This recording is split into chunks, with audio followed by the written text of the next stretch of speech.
Agenda a fondo. Ya estamos aquí desde Ciudad Universitaria transmitiendo en vivo. Vamos a entrar a nuestro debate sobre la educación en México. Para ello vamos a ver una pequeña cápsula y estamos ahora en un momento con nuestros invitados. Siga con nosotros. Agenda a fondo.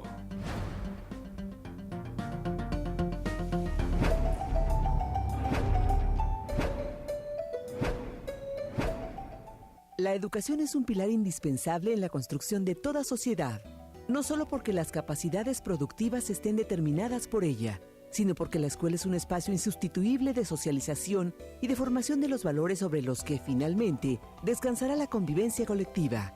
En México, casi 35 millones de alumnos acuden cada día a la escuela y contamos con más de 1.800.000 maestros en los distintos niveles educativos. En la enseñanza básica, sobre todo en primaria, México ha alcanzado prácticamente la cobertura universal. Sin embargo, todos los indicadores disponibles indican de que hay severos problemas en la calidad de la educación básica. Y no se trata solo de una deficiencia de las escuelas públicas. También las escuelas privadas arrojan pobres resultados en las comparaciones internacionales. México padece aún grados preocupantes de rezago educativo, pues 23 de cada 100 mexicanos jóvenes de entre 16 y 28 años no lograron concluir con su educación obligatoria de acuerdo al censo de 2010. En el bachillerato, México tiene una cobertura una tercera parte inferior a la de países como Brasil o Chile. El abandono de estudios en nuestro país se da sobre todo en el nivel medio superior, que en los hechos se ha vuelto el gran filtro para que los jóvenes no continúen con sus estudios. En el nivel superior, si bien se ha conseguido una expansión importante, todavía no se supera el 30% de cobertura para los jóvenes en edad universitaria. Además, una tercera parte de la oferta de educación superior está en el sector privado, que no siempre tiene una calidad mínima asegurada. Sin educación no hay futuro, pero con la educación que tenemos nuestro futuro está comprometido. La educación, discutida por los especialistas, es parte de la agenda a fondo de Observatorio 2012, de cara a las elecciones del próximo año.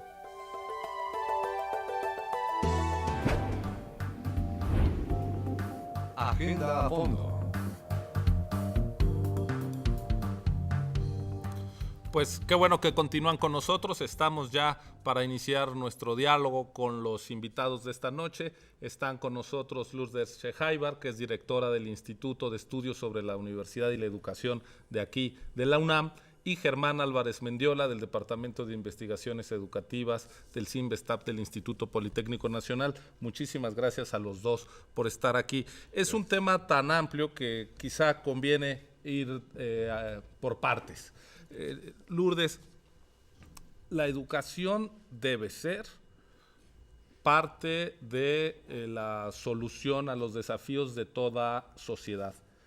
Dado la información que tenemos acerca del estado de nuestra educación básica en particular, a veces parece que es más parte del problema que de la generación de oportunidades y posibilidades de un mejor México. ¿Por qué no empezamos trazando un panorama sobre qué está pasando realmente en la educación básica en México? Básica. Ya vimos las cifras de entrada en la cápsula. Se trata de un sistema educativo enorme, ¿no? De grandes números, en donde los avances en algunos indicadores han sido importantes de manera innegable, ¿no? En las últimas décadas, que se ha reiterado en el discurso político como una prioridad, pero que en sus resultados, y especialmente en sus resultados cualitativos, nos habla de terribles inconsistencias, ¿no? En pleno siglo XXI, en las sociedades del conocimiento, tenemos un grado de escolaridad de 8.6 años, pero además seguimos teniendo casi 5 millones y medio de analfabetas. O sea, esto habla de la ausencia de un proyecto consistente, ¿no? Un proyecto coordinado de una política de Estado, que a eso tendríamos que arribar, que permita que lo educativo no sea solo la educación básica, preescolar, primaria y secundaria obligatoria según la Constitución, en primaria con una cobertura casi del 100%, en secundaria es también muy alta, es cerca del 90 y tantos, Pero en preescolar, por ejemplo, años iniciales, vamos sobre el 80 en cobertura. Entonces, no logramos indicadores básicos, sino no logramos que se mantenga la escuela, que los niños se mantengan en la escuela y que los aprendizajes obtenidos sean relevantes para la vida. Sobre este último punto, Lourdes, vale la pena creo que detenernos, es decir, nos ayuda a saber un panorama de cómo están los números y de cómo es la trayectoria de los estudiantes en la escuela. Pero pensando, digamos, en un cajón temático, con esta idea de ir aterrizando los temas, la currícula, Germán. La currícula en la escuela básica, es decir, esto último que nos decía Lourdes, que tiene que ver con lo que aprenden las niñas y los niños, ¿cómo estamos? Bueno, estamos mal, ¿no? Y el problema que hay de fondo es que, particularmente en este sexenio, se ha carecido de un proyecto. Y eso se expresa obviamente en la carencia de un proyecto coherente en lo que se refiere al plan de estudios de la educación básica. Hay un intento, que es el intento de integración, que se hizo al final prácticamente del sexenio, y es una integración que no es clara. Es un documento de más de 600 páginas, en donde supuestamente tendrían que quedar claramente articulados, vinculados los contenidos y las actividades de preescolar a primaria, de primaria a secundaria, pero eso no es así. Se repiten los mismos temas, se incorporan más temas y no hay claridad en ninguna parte respecto a lo que significa esa integración. Y eso obviamente tiene consecuencias sobre los materiales que se usan en la escuela, tiene consecuencias sobre lo que los maestros tienen que enseñar en el salón de clase, y a final de cuentas tendrá consecuencias también sobre las posibilidades de aprendizaje que los niños tienen. Entonces yo creo que el tema curricular sigue siendo un tema pendiente. No hemos logrado realmente en el país tener un currículo acorde a las necesidades, un currículo adecuado en el sentido también de que no sea demasiado extenso. México tiene una tradición que deberíamos ya haber superado desde hace mucho tiempo, de recargar de contenidos los currículos, cuando estos tendrían que ser mucho más esbeltos para irse a lo fundamental. Y lo fundamental sigue siendo aquí y en muchas otras partes del mundo que los alumnos se expresen con propiedad, oralmente, por escrito, que sean capaces de usar adecuadamente las operaciones matemáticas que corresponden a cada uno de los niveles y que las puedan aplicar en sus contextos, en distintas situaciones, que tengan conocimientos básicos de historia para construir un concepto de nación, de territorio, de política, de interés general, etcétera, cuestiones de tipo cívico, pero no necesita ser demasiado. Lo que necesitamos hacer es que los alumnos usen ese conocimiento. Y algo muy importante que creo que hemos abandonado mucho cuando hacemos discusiones sobre educación, es el tema de cómo lograr que la educación se convierta en un espacio placentero. O sea, el placer por la lectura, el placer por usar el conocimiento para resolver situaciones. Eso es algo que no se discute. Parece que todo es un asunto de cierta formalización de contenidos y todo un debate sobre cómo hacerlo, sobre un conjunto de secuencias didácticas previamente establecidas en los materiales, como si de eso dependiera realmente que los alumnos aprendieran y sobre todo que aprendieran de la mejor manera, que es con placer. Germán, lo que estás señalando, apuntando, es el problema del qué se enseña, digamos, esencialmente el tema de la currícula. El otro problema, ya lo atisbabas al final de tu intervención, es el cómo se enseña. Es decir, tenemos un problema de prácticas docentes que acaba redundando en dramas verdaderamente evidentes. Señalo, por ejemplo, citando a memoria, los resultados de la prueba PISA, que nos dicen que los chicos de alrededor de los 15 años, los adolescentes, saben las operaciones matemáticas, saben leer, pero no saben cuándo aplicar las operaciones matemáticas y no saben comprender lo que están leyendo. ¿Qué problema tenemos por lo que hace a estas prácticas docentes, Lourdes? Es cómo se enseña, cómo se visualiza el maestro a sí mismo, o sea, qué función tiene, ¿no? Su profesionalización o la perversión y politización de su quehacer, ¿no? como un quehacer intelectual o como una práctica, digamos, un modelo uniforme que no atiende y no es sensible a la desigualdad, que es el rasgo central de nuestro país y de América Latina, desafortunadamente, y que en la aplicación de modelos inconexos, ¿no?, entre las reformas en orden temporal fueron preescolar, secundaria, luego primaria, ¿no?, y media superior, inconexas adentro de el propio aparato educativo, ¿no?, entre las instancias que hacen diseño curricular, las que hacen materiales educativos y las que hacen formación docente, inconexos con la manera de formar a los profesionales de la educación. O sea, esto sucede en las escuelas y sucede en los centros formadores de maestros, las normales, la pedagógica nacional. O sea, esto implica un trabajo de largo aliento y de coordinación de esfuerzos que no ha sido la tarea. Parece que es una gran maquinaria como que no tiene rumbo, ¿no?, que camina para diferentes lugares, que no atienden, ¿no?, las cosas más sustantivas, enseñar a pensar, a interrogarse, a la pertinencia de los aprendizajes. Ni siquiera hemos logrado, ¿no?, ya con todas estas reformas, tener un mecanismo de evaluación consistente con una reforma planteada como educación por competencias que sigue manejando la boleta de antes, por ejemplo, ¿no? Entonces, pones numeritos para evaluar competencias. O sea, hay una serie de desconexiones adentro del aparato, pero aparte no solo es el aparato federal, es sus interconexiones con los aparatos de los estados.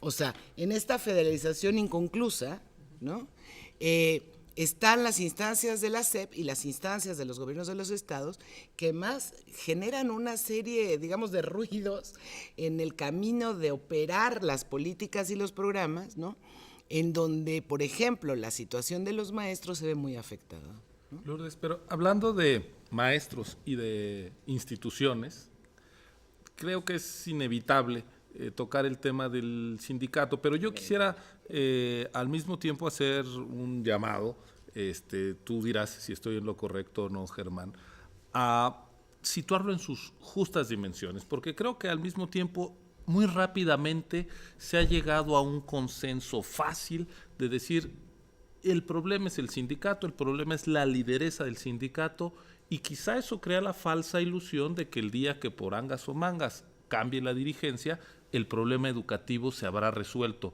Quizá es sobresimplificar, pero entonces yo te preguntaría, ¿cuál es la responsabilidad real del sindicato y del trato que desde el gobierno se ha establecido con el propio sindicato en lo que viven los niños día a día en sus salones de clase? Bueno, yo creo que tienes razón, sería sobresimplificar, atribuir a la lideresa y al sindicato los problemas que tiene la educación, que son muy complejos, como Lourdes acaba. Dejen de tener responsabilidad, por No, supuesto. pero yo sí creo una cosa, Ciro. Creo que sin modificar esa situación va a ser muy difícil poder hacer cualquier otra cosa, ¿sí? Entonces, yo creo que sí es una condición muy importante plantearse un cambio radical en las relaciones laborales que tiene la Secretaría con el sindicato, en las relaciones políticas que tiene con el sindicato y en las atribuciones que ha tenido el sindicato en definiciones muy importantes de política educativa. No es posible, no es aceptable, es inadmisible que este gobierno haya entregado la educación básica al sindicato y además que lo haya hecho de la manera en que lo hizo, con incompetencia técnica y con irresponsabilidad. Entonces, creo que no podríamos festinar la salida del sindicato, de su lideresa, que quitara las manos de la educación porque con eso se resuelven los problemas. No, evidentemente, pero sí es una condición muy importante, porque está determinando las lógicas, las dinámicas, los intereses y la capacidad misma para operar la política educativa.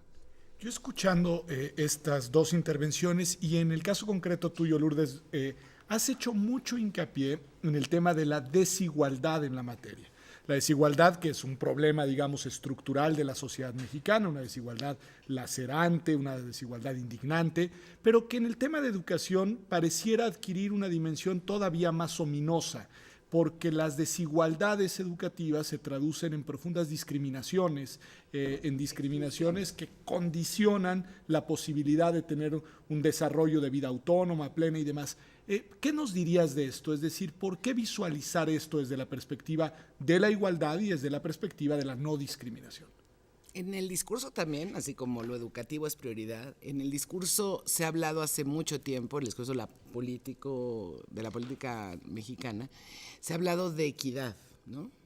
Calidad con equidad, es así como calidad, equidad y evaluación han sido como los términos que se han vaciado de contenido.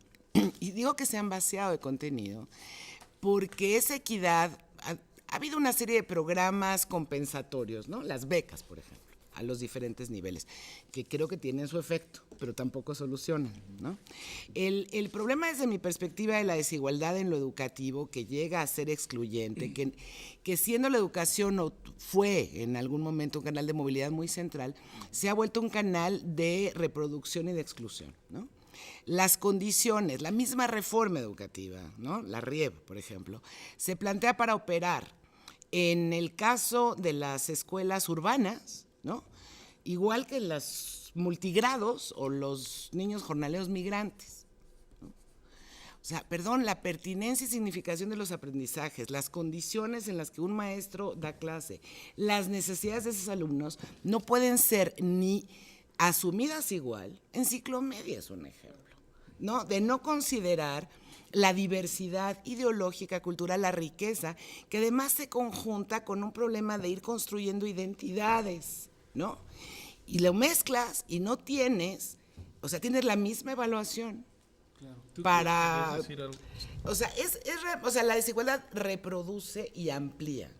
Déjame ampliar lo que está diciendo Lourdes, que me parece muy, muy importante. Hay una dimensión de la desigualdad educativa que no hemos tocado y que quiero que quede en este programa, aunque sea muy rápidamente, y es de todas las personas mayores de 15 años que no han completado la educación básica, secundaria o primaria, o que no saben leer y escribir.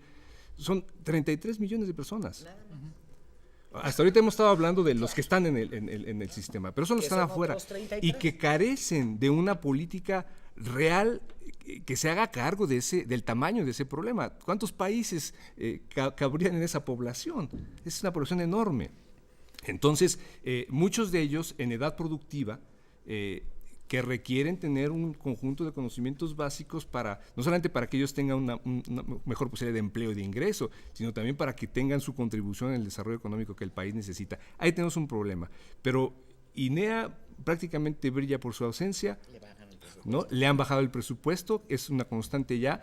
El presupuesto se ha ido para temas de capacitación del trabajo que tienen muy poco impacto, pero este otro problema no ha sido atendido y me parece que es sumamente grave, es un abandono, un olvido que no podría continuar. Germán, antes de continuar a otros ámbitos, digamos, de la educación media superior, la educación superior, me parece que para cerrar al menos el tema de la educación básica, vale la pena recapitular en esta lógica de políticas de Estado inexistentes o incongruentes a las que hacían referencia, pues hablar de lo que ha sido en tiempos recientes aparentemente a lo que se le ha atribuido potencialidades miríficas, es decir, la evaluación. Parecería que esta ha sido como una apuesta que no ha generado, me da la impresión, pero pues justamente la pregunta va en ese sentido, la prueba enlace, para decirlo en pocas palabras, los efectos queridos y que ha ido generando en términos de prácticas educativas, docentes, efectos incluso hasta contraproducentes. Sí, tienes toda la razón. Yo creo que la obsesión de este gobierno por las pruebas estandarizadas ha generado más problemas que resuelto problemas. Sin duda, cualquier país necesita tener mediciones estandarizadas para conocer cómo está su educación, cómo están los muchachos, pero esta no es la vía a la que hemos adoptado. La prueba enlace se ha convertido en una especie como de sustituto del currículo actual. La prueba enlace es el programa de clase. Claro. Se está poniendo énfasis para que los chicos aprendan no lo que decíamos hace rato, el gusto por la lectura, etcétera, sino cómo contestar exámenes, memorizando cosas que pasado mañana se olvidan y no hay ningún problema. Es decir, hay una banalización del conocimiento. Y además hay otro aspecto que hay que decirlo también, que los resultados de la prueba de enlace creo que valen algo así como el 50% en la evaluación que se está aplicando a los profesores, de tal manera que esto está generando un incentivo fuertísimo para que los profesores centren toda su actividad alrededor de la contestación de exámenes, ¿sí? Y además atado al salario, que es la otra parte también perversa. Es decir, en lugar de estar pensando en cómo desarrollar eso que se llena la boca, es decir, el amor por la profesión, el desarrollo profesional, la política está orientando a los profesores a trabajar simple y sencillamente para buscar un incentivo adicional, un dinero adicional alrededor de responder preguntas de un examen. Creo que esa no es la vía, ¿no? Y mira que yo reconozco la importancia de las pruebas estandarizadas para conocer situaciones del sistema, pero esta es la vía equivocada, creo yo. Y habría que ver las grandes diferencias entre lo que te puede dar Enlace o te puede dar PISA, ¿no? Que tienen otras dimensiones, pero creo que el tema de la evaluación asociada al dinero, que cuando hablemos de educación superior también ahí tenemos todo un tema al respecto, una política creo que está más que agotada. En el caso de básica, obsesivamente como una panacea, o sea, yo he oído decir al presidente Calderón muchas veces lo que no se evalúa se devalúa como un axioma ahí. Sí, recuperemos la evaluación en el sentido educativo de la evaluación, no punitivo o judicativo para asignar o quitar, premiar o castigar. La evaluación tiene un sentido en el ámbito educativo que es retroalimentar para la toma de decisiones en los procesos. Pero, Lourdes, y esa está borrada. ¿Qué pasa con los niños? O sea, una cosa que falta mucho, porque se habla de evaluación constantemente y hemos como dejado de lado a la planeación, que incluso se volvió una palabra medio tabú, maldita, ¿no? Ya ahora se habla de políticas públicas, como si hubiera políticas privadas, pero bueno, la planeación. Acabamos está por publicarse una reforma constitucional que vuelve obligatoria la educación media superior. Lo subimos a la Constitución, igual que hace años ya se puso en la ley que se iba a dar el 8% del PIB a educación, el 1% a ciencia y tecnología, y son meros llamados a misa. ¿Qué implica esta manera de ir ampliando los derechos sin que exista detrás una planeación presupuestal de expansión del sistema, de siquiera tener un criterio común en la federación de qué es el bachillerato, Germán? Pues mira, si queremos ser benevolentes, se trataría simplemente de una ingenuidad, de buenos propósitos, y si somos más realistas, pues se trata de demagogia pura. Es decir, no es que no sea conveniente que el nivel educativo medio superior se extienda cada vez más, incluso pensando en la universalización. El problema es cómo lo vas a hacer, cuáles son las bases y presupuestales, las bases pedagógicas, el proyecto, la coordinación, porque ahora los estados tendrán sus propios sistemas de bachillerato. Por cierto que la reforma del bachillerato, después de la salida de Sekeli, quedó en el limbo. Ese fue un proyecto cuestionado e inconcluso, por lo tanto, cuando era importante ese proyecto. Y entonces tenemos una de esas situaciones en donde se promete mucho, pero no sabemos cómo se va a cumplir. Y además porque es una decisión que se extiende más allá del actual gobierno, de la actual administración, y de alguna manera compromete a los demás gobiernos, pero sin saber de qué manera se va a comprometer. Entonces yo creo que cualquier política tendría que pasar porque existiera la garantía de presupuestos plurianuales, que existiera realmente una política de Estado, en el sentido de no quedarse simplemente como políticas de un gobierno, sino que trasciendan esto. Tendrían que generarse los mecanismos de coordinación entre las distintas modalidades del bachillerato y entre la federación y los estados, y un largo etcétera, Ciro, pero creo que fue una decisión muy apresurada, de la cual es educativamente incorrecto, no políticamente incorrecto, decirlo, porque ¿quién se puede oponer a la extensión del bachillerato, ¿no? Y en los etcétera, si me dan un segundo, yo creo que en los etcéteras, para básica, para media superior, para lo que hablemos, ha habido en esta inconsistencia y en esta descoordinación, también ha habido una carencia importante que es sobre qué saberes se sustentan las reformas y las políticas. O sea, por ejemplo, la reforma de preescolar, secundaria, luego primaria y en un tiempo paralelo la RIEMS, la de media superior, no tenemos una sola generación egresada de todas esas. Y en este país puede suceder que se vayan a la basura antes de tener a una sola egresada. Pero además no hemos estudiado lo que ha pasado con esos niños. ¿Cómo han vivido los profesores el cambio y se han resistido a este cambio en los programas? ¿Qué problemas tienen los que se incorporan? O sea, los saberes generados desde la investigación educativa no son el sustento, ¿no? Sino se dan en una descoordinación completa entre múltiples instancias, ¿no? Y sin un seguimiento sólido que permitiera que esta política de Estado de largo aliento tuviera anclajes sostenidos que reconozcan esa diversidad, no solo declarativa, que estudien, que planeen las condiciones financieras y de infraestructura, que permitan pensar qué docentes se necesitan, con qué características. No, o sea, un profesor de bachillerato requiere una formación muy distinta de la que requiere un profesor de preescolar y así vas, ¿no? Claro. Lourdes, si les parece bien, tenemos ahora que hacer un corte, tenemos que volver a hablar de educación superior y luego de qué hay que hacer y qué exigir a los actores políticos que en 2012 van a pedir el voto y algunos de ellos tendrán responsabilidades fundamentales en materia educativa. Quédense con nosotros, esto es Observatorio 2012.